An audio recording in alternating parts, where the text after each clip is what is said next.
made an arrangement. We cure him and then Grace. Okay. Why are we here, not at a hospital? We have to be sure that the cure is successful. We created it. We're the ones who know how it works. Once administered, the cure will take 60 seconds to eliminate the metahuman powers in your system. That means the wound in your chest will then open. You'll need me to suture it shut so you don't bleed out. Why not Doc Ambrose? She's being held for questioning. No, it's Ambrose, or we're done.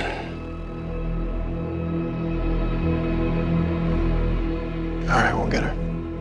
If anything goes wrong, or if you're lying to me, I'll kill every last one of you.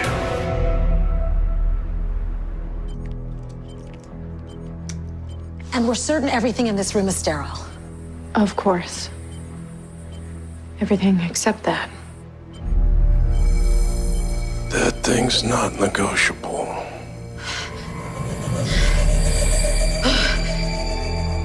That rage of his, it's... Joe, I can't. Are you gonna stay?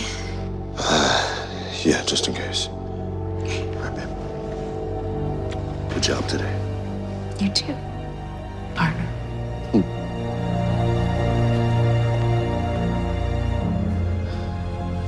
We never could have done this without you guys. I'm glad it worked out. But when this is over, she's going to jail for a long time.